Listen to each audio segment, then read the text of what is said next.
Welcome to the Microsoft Spotlight podcast with me, Jon Jarvis, and my co-host of today is Sophie Dimelow. Sophie, how you doing? Yeah, good, thank you. Thanks for having me on as well. Excited for the episode? Oh, I'm so excited. So, you was going to do a previous one with Andrew, wasn't you? And obviously now Andrew is passing the mic to you today. Would you like to start off and kick off today's episode by introducing our guest today? Yeah, I would absolutely love to. So we have the amazing Sara Lagerquist, who is a Microsoft MVP, one of my many role models, and she's helping me also mentor. She's mentoring me and helping me with my public speaking. She's a Power Platform consultant, but I'll pass the mic over to Zara and let you introduce yourself properly. So what is it that you do, and tell us a little bit about yourself. Well, thank you for having me. So I'm Sara Lagerquist. I live in Stockholm, Sweden. I'm 33 years old now. I'm child-free by choice. I work as a business and application architect at my company called the CRM-Konsulterna, kind of. So I do a lot of business architecting along with what application we choose for them to work with. That's me. Nice. I was trying to pronounce myself where you actually worked, but what is it that they actually do? So one of the founders is a Biz App MVP since 10 years back or something. So he founded it to start with Dynamics, and now we've grown and do Power Platform too. So it's just mainly focused on that. It's still kind of small. We're 24 people only. Okay. But really skilled people. I think there's 6 Biz App MVPs in Sweden, and 5 of us work at this company. Wow. It's a really good company with a lot of skilled people. Amazing. So how come there's only sort of 5 or 6 then, do you think? I don't know. I don't know how many Swedes you've met, but Swedes are quite restrictive. I think that those of us who are MVPs are quite unusual in that way, because we're not as restricted. So I don't think community has been a big part of consultancy or sharing in that extent that we do now. But we're getting there. I founded Power Platform Community Sweden 2.5 years ago. So we're actually having our first post-corona event tomorrow evening with that community. So I hope that the more that community becomes active locally in Sweden and Stockholm, more people can become MVPs and be part of the community. Cool. So Sarah, give us a bit of background on yourself. Beforehand, was going through school, was IT always the career for you, or have you started to get into the IT industry kind of later on? Well, so I have no education, pretty much. I have the basic one that you have to have. But then I started working as an administrator and then traveling for a couple of months, and then find a new job and projects, which I can do. Then I ended up at this place called Cornerstone that sells education, IT education, and they were implementing CRM Dynamics. So I, as an administrator, had a lot to do with the implementation, because I did the administration in the former system. And then I realized that, oh my God, this is so much fun to do this system stuff. I started to experiment myself. Jonas Rapp, who is my colleague now, again, he was my consultant at that time, and he taught me a lot of stuff instead of just doing them as a consultant. He said, you can probably do this yourself. Do this, this, and this. So he really encouraged me to learn more about the platform. When I got sick of being at the customer side, he recruited me to come work with him instead. So I kind of just ended up there. Was never intended to work in IT, it just happened. That's a nice story, actually, because we're finding quite a lot of our previous guests kind of just fed into IT, and I guess the same for all of us in some way or another, especially and Sophie, same for Sophie as well. Yeah. Cool. So yeah, day to day, that's you're working. I still can't pronounce the name of the company. So what's kind of been your like highlights so far in the past? How long have you been an MVP now for? I've been awarded 3 times, so a little bit more than 2 years in total, 2.5 pretty much. But I've been working with Dynamics for like 8 or 9 if you count in the years I was a customer too. Nice. We're finding I find quite a lot of people that go into like that side of things, like the business app side of things, come from like from I guess so far I've come from the SharePoint world rather than the Dynamics world. So I think this is the first that's actually come from the Dynamics world. And then Dynamics just kind of goes over my head completely. To be fair, it's it's not much something I've really used much. But then it goes well over my head. Have you used like Dataverse? Anything? Yes, slightly. Yeah. Then you pretty much know Dynamics too, because it's just built on Dataverse. It's the same. There was so many talks at the South Coast Summit on Dynamics, and I tried to go. So I went to like a beginners one, then I tried to go to like a couple of the others which were explaining different applications within it and things. And I kind of got there. I kind of got the gist of it, but there's so much within it, isn't there? But there's so much like within the whole platform, and if you extend to like, so my company focus on Power Platform, which is too big for me to know everything about, and then you have all the team stuff and all the office stuff, and like it's too big. So I think in the beginning when it just grew and grew and grew, I felt bad that I couldn't keep up with everything, and now I'm just kind of okay with having gaps in my knowledge, because it's always going to be that it's impossible to keep up. Yeah. As you haven't come from an IT background, what would you say the main thing is that's kept you going, or that's got you to where you are now as someone who's very technical? I think I've always loved learning, and I've always been like very logical at all my administrator jobs. I felt like, okay, this system, it makes sense. Okay, I get it. But to stay in Dynamics and stay in Power Platform has been because you can be so creative, and there's always like, have you played SimCity? Yeah. Where you build a city and then fire stations and stuff. Okay, so for me, building an app for a customer is like starting a new city every time. Like, okay, what can I improve? How can I make this city the perfect city? How can I do this? Like, so that triggers me a lot. Like, how can I build an even better app? How can I build it? And the technology just develops and develops, and I can learn more and more, and then it can be better. So like, you never get bored because it's all new all the time. Sounds more like Roller Coaster Tycoon to me than SimCity, but well, both maybe. I played both. So you spoke recently, briefly, just a moment ago, about the tech community. Did you find that community yourself, or are you part of organising it now? Sorry. No. So Jonas Rapp, who was the consultant who brought me into consultancy, he started to be a part of the community. So he kind of introduced it to me, and I found it like, okay, so this is interesting. I love learning, being part of communities, like having 100 colleagues all over the world who can answer really fast on all your problems and questions. But I think like everyone starting out in the community, you get quite insecure in the beginning, just feeling like, okay, what the hell can I contribute with? Everyone seems to know everything. But after a while, I realized that I can start to answer a couple of questions. Maybe I can write a blog post, and then I started speaking. But I would honestly never have done it without him like already being in the community. But he was more in the international like community.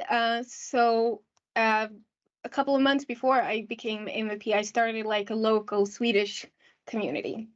So we don't have a real platform. We use Slack and Eventbrite for meetups, just so we have somewhere where we can talk and somewhere where we can meet.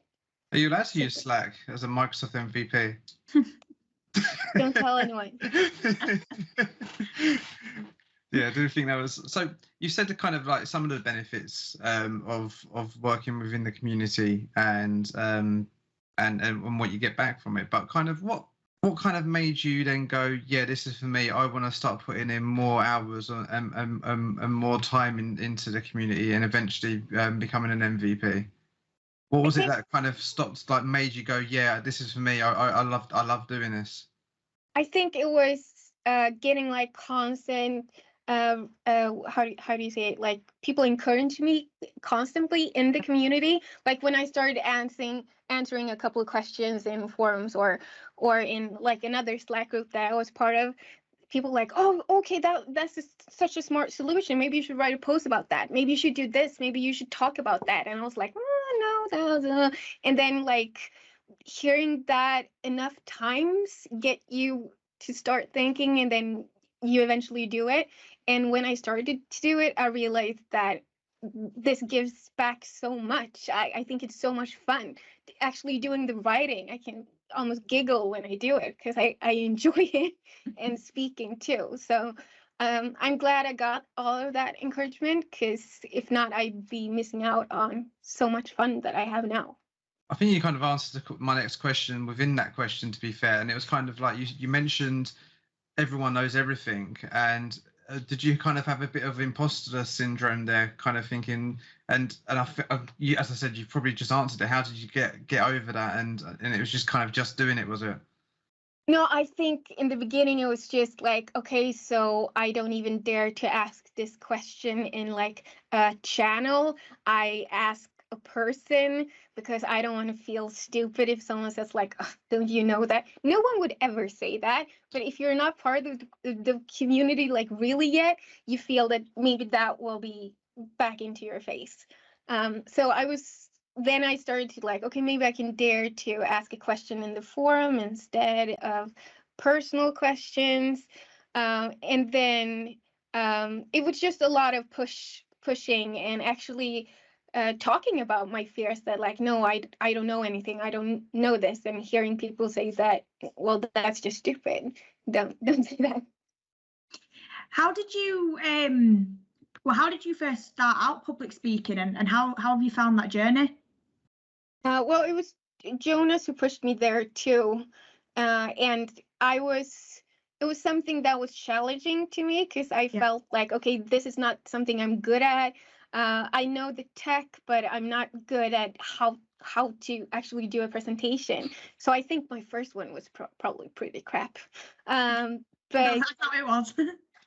But that's when you get to evolve too. That's where you get to grow. So yeah. So to anyone listening that is thinking about public speaking, and especially me, and I know we've had a couple of conversations around it anyway, but what advice would you give, or have you got any top tips about public speaking?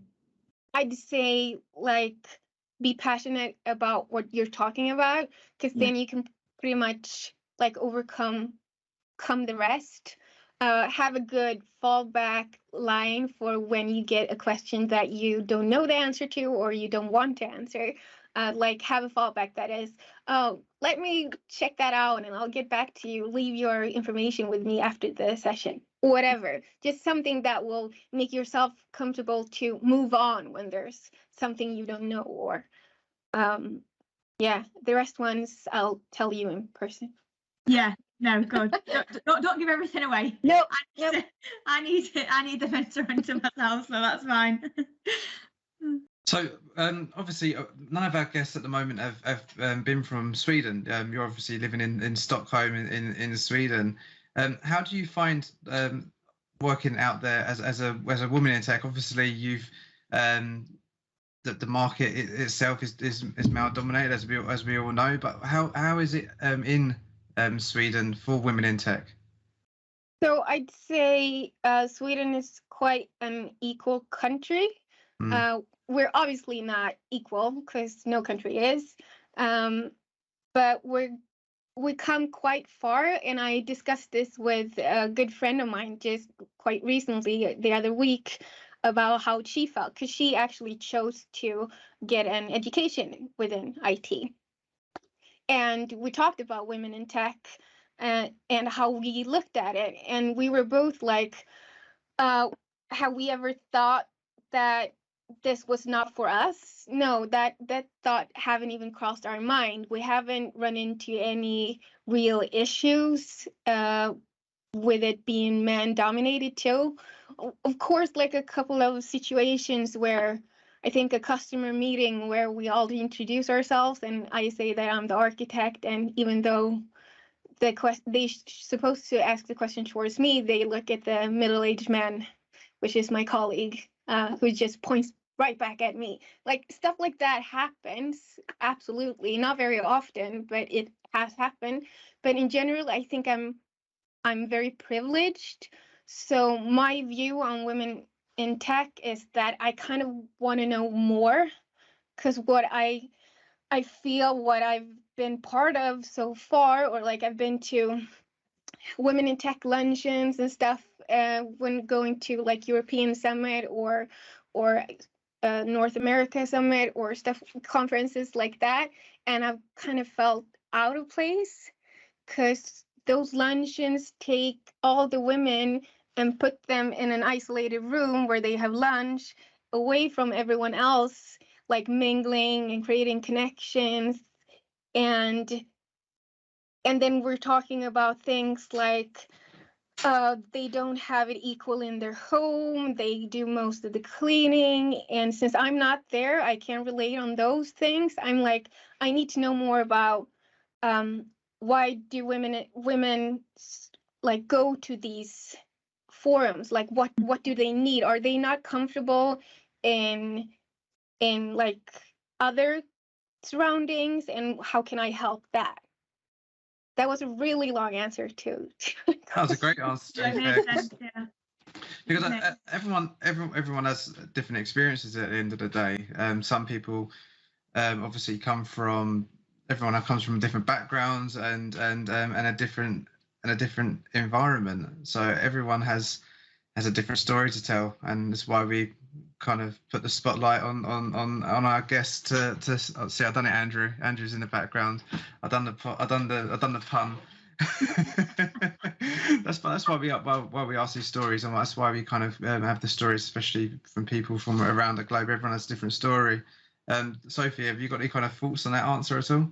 I'm similar to you, Zara. Like, I've never felt not accepted, and I've had loads of support, you know, even with Andrew and Jon and people that I've worked with. So I don't know whether people that I've spoken to, it is a confidence thing, and it's where women in them surroundings can share, you know, their experiences and talk openly. But again, it's the question around, is that because they don't feel comfortable doing it in a different environment, or they don't feel like they can? So there's a big question mark, and I know we've spoken about it briefly, just, you know, the sort of segmentation between the women in tech events, if it's just for women, and or should people bring men and anyone else who wants to come. And I think a lot more people. I only went to my first Women in Tech talk, proper event. I think it was a couple of months ago. And the woman, the CEO, she said, "I will never have a Women in Tech event where only women can come. It should be for everyone." And there was a lot of men. I say there were probably more men than women, to be honest. So that was a really successful one in my eyes. But no, like you said, everyone's story is relatable. Everyone's been through different things, and I think it's about getting that confidence to be able to speak up about it in any sort of situation. Sarah, just a quick question. Obviously we done the South Coast Summit, and we done a women in. Me and Andrew spoke to the women in Teams community, and Sophie was on our panel, and you was in the audience. Kind of. Yep. So, what do you think you said you was going around and you're learning and trying to understand different stories and stuff. What do you think you learned from that session? Well, I like the part where the audience can ask questions the most, because that's when you really get to see like how other people think. Because I think that the people in the panel and you who prepared the questions, you already have this set of mind on how to think and be openly, and many in the audience maybe needed help with that, or just felt that it was a safe room to challenge these kind of hard questions. I know, Sophie, we talked about that, you and me too, about so there's this negativity around women in tech too, which I think we have to face. And I think you did that in the session, which was very interesting. Like the downside too, like just what we've been talking to, like could it be exclusive if you do women in tech stuff? Could people feel excluded instead? Yeah. I think what was quite interesting about the session is that I think our actual audience was quite 50-50 between for male and female, which was really refreshing. I was expecting quite a heavy female audience, to be honest, and it was maybe 50-50, 60-40, 60-40. So it was, and some of the questions we had were quite fun to answer. Like me and Andrew had a couple as well, but it was a good experience, I felt. That audio ratio is better than the other women in tech sessions I've been to, so I think that's a good sign. Yeah, definitely felt like people in the audience, obviously me being at the panel, there were a lot of heads nodding and people agreeing, and then people being able to, actually stand up and speak about how they felt and things like that. And I think that's what we wanted to get out of it, wasn't it? Yeah, I think it was a session that we could have done another hour on, and we could have kept on going on and on. My mother won't be saying this, but she was at home with both kids going, "When are you getting home?" And I was like, "We're running a little bit over at the moment." But I think because a part of that session was like a man standing up and said like, "Okay, what can I actually do?" Which I loved that he was so open about it. But I feel also like me coming from such a privileged situation where I haven't run into very much obstacles being a woman in tech. I want to like know myself. What can I do to make other women feel more comfortable? Am I doing something wrong, or can I do something to make it easier for them? So that's probably why I go to these things to know what what mistakes I'm making myself. Yeah. So, quick question for you. Obviously, you're starting to do a bit of mentoring for Sophie with public speaking, and would you say kind of like you want to do some more mentoring in the future, or do you need more mentoring of other people at the moment? I have another woman that I'm mentoring too. Yeah. Okay. And I enjoy it. And right now it just happened to be 2 women. But I think that has mainly to do with it's easier to relate in another way than. But I could easily mentor a man too if that's my second. That's gonna be my second question. Was kind of would you be interested in opening up to other to men as well, because of just the previous conversation we've had so far? Yeah, that wouldn't be a problem at all. I think like I hope that my mentoring with Sophie will give me something back. She already taught me a lot about how she thinks about things, so I feel that every person that I mentor is like a give and take relationship. So everyone that I would do that for will bring something to the table for me, and that would be beneficial for me. I mean, one of our questions coming up is kind of who inspires you within the community. We might as well ask it now, but I know the answer. It's going to be Jonas. I'm assuming. Yeah. What? Yeah.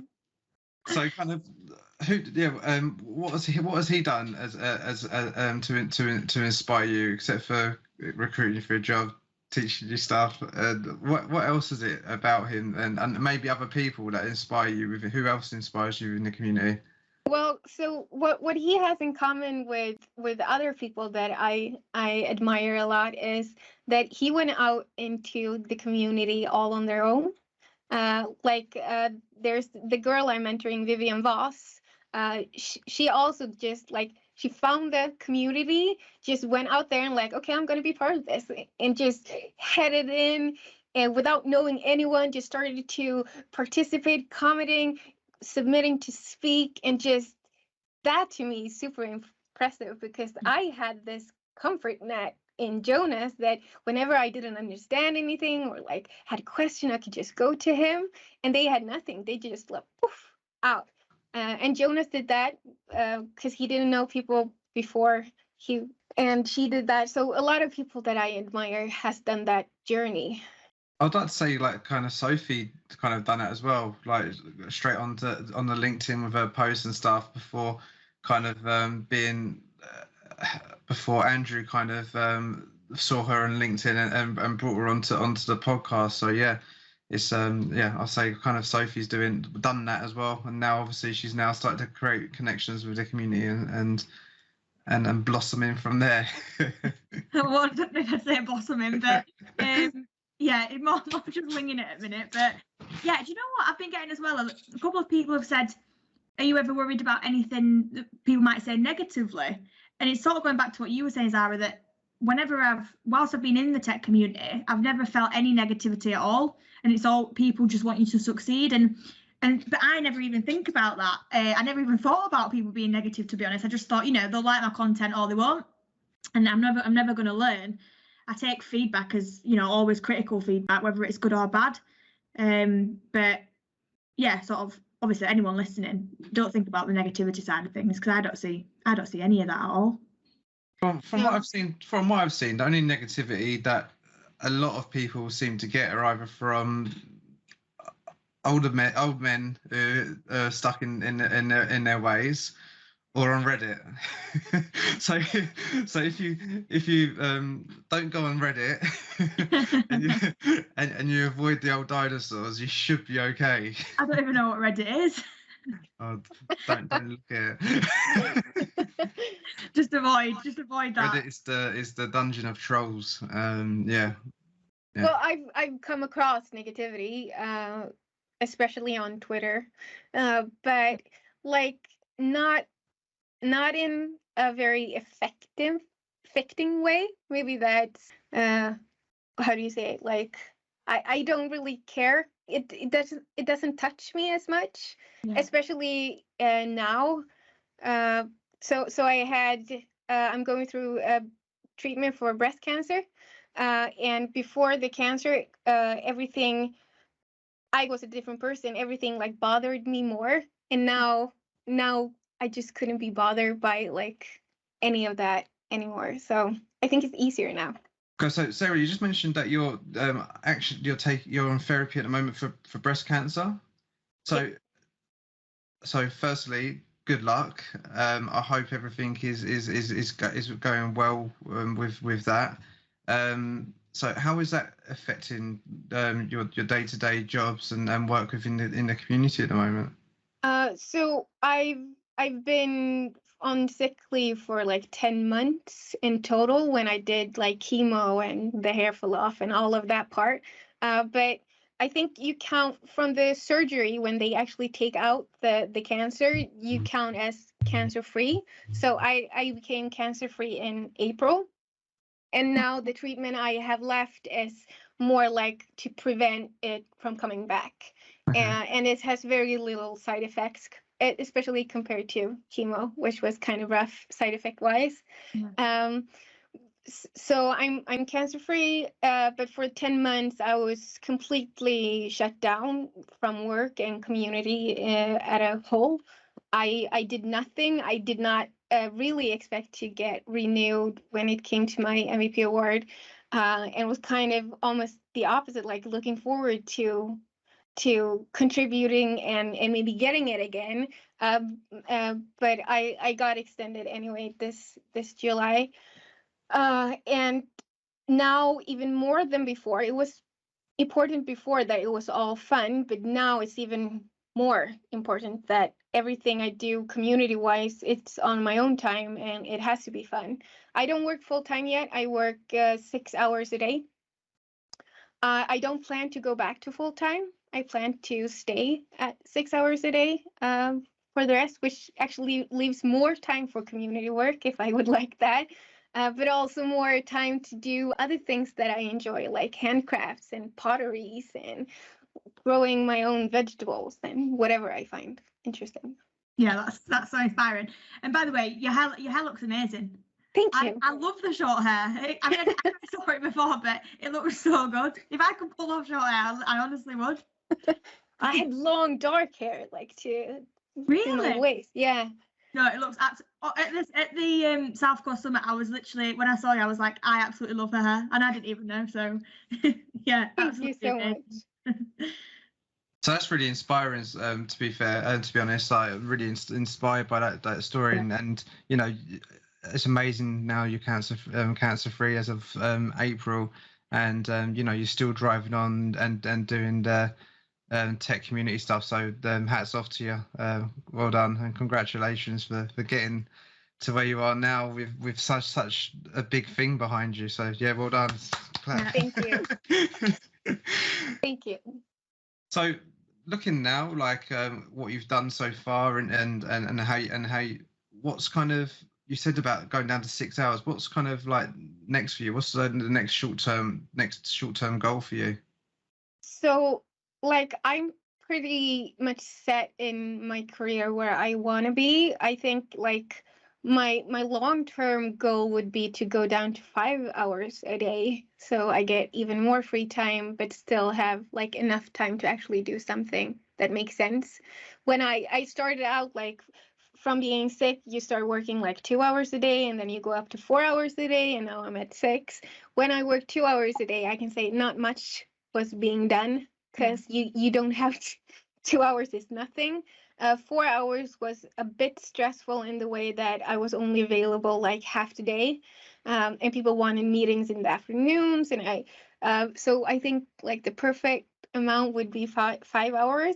So that's my long-term goal, to work even less actually, and to keep work fun, because right now Power Platform is still super fun and I'm still learning a lot. If that would change, if let's say there's more citizen developers and the need for consultants are less and less, and we become more of like experts, maybe that's not my thing. I want to do the actual building. I love that part. So maybe I'll change career then. If that happens, Yeah. So Sarah, you mentioned earlier about your first event coming up. Was it tomorrow? Did you say? Yeah. Since the COVID, how have you found, obviously, getting that in place and reorganizing that after such a long time of no events or organizing no in-person events? Well, so again, Sweden was kind of different during Corona. I don't know if you had like reports about it in the UK, but so Sweden took a very like chill approach to Corona. We didn't have like a hard lockdown. We had like, oh, please consider who you meet. Please, like we closed the restaurant at 10, pretty much. Yeah, which makes it, since we never were completely closed, we've been like able to socialize and stuff. So so when it comes to like opening back up, it was not such a big deal in that way. But obviously, as an organizer, you can't organize events during Corona. But as soon as it let go, I asked around in the community, like, would you be comfortable with the event this close to the opening date, or would you want to have it in January or whatever? And they're like, no, let's go. So they felt, the community felt really engaged. So I thought, like, let's set it up. And all the events we've had, like, so I started the community 2.5 years ago, and Corona has been going on for almost 2 years. Yeah. So you can figure out that we didn't have that many events before we got closed down. But all the events we had a wait list for, because we were like fully booked, and this one too. So I have still a wait list of about 5 people that won't be able to make it tomorrow, but it's really fun that the interest is so big that we can even fit everyone that wants to into the venue. But this time it's quite a small venue though, so we have 35 seats. Because of Corona, we want to keep a bit more distance than usual too. So it's not like we have like a 200 people event. No, small events, but it's still fun that I get all these shy Swedish people to show up for evening events, off work hours. I bribe them with beer though. That's good bribe. Good bribe. Yeah, it is. Do you, within your events, do you have a lot of engagement and audience participation and things like that? Audience participation, yes. I'm still in the where I have to ask people to speak, like go to a person, like, could you consider speaking this? There would not be very successful to have like a call for papers at my events because no one would submit because they like everyone just want to come there and listen and ask questions, which is also great because when you do a session, like I think a session that I would normally do for 50 minutes at an event, when I did the same one in my community, it took like 1 hour and 10 minutes because everyone had so many questions and we were so engaged. So I love the engagement. It's just that I think that Swedes have like a built-in imposter syndrome. They feel like, oh no, not me, no. So I'm really working hard, starting every meeting with talking about like everyone has something to say, I'm sure. Please just discuss with me. I can be your safety net, and I can probably like help you figure out what you can speak about, but don't ever doubt yourself that you don't have something to share, because I'm sure that you have a personal view that is interesting. So what would you say your demographics are for your events? Is it mostly male or is it a mix? It's kind of a big mix. I think there's a bit more men, but quite a lot of females too. I think we have quite a good ratio here. Like at my company, I think we're almost 50-50. I think we're one more woman even, maybe. Oh, so that's completely different to the UK. Yeah. Completely different. And go on, Sophie. Yeah, no, it's so much different. So obviously I was in recruitment before this, and in terms of just trying to get sort of any technical woman into a role, it was really hard. We used to call them unicorns, especially within architecture or in infrastructure or just something that required quite a lot of technical knowledge. So it's great to hear that it's different. It's, how can we create that in the UK? Now when I think about it, I think we've at all events had one male and one female speaker, and it hasn't been on purpose. It just accidentally have been that way. So is there in Sweden, is there like women in tech communities then, if you don't really see as much as the UK? Yeah, there are.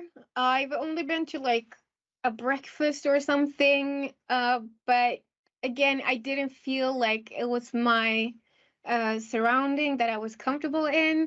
So I haven't like been engaging that much, but I know there are a lot of women in tech.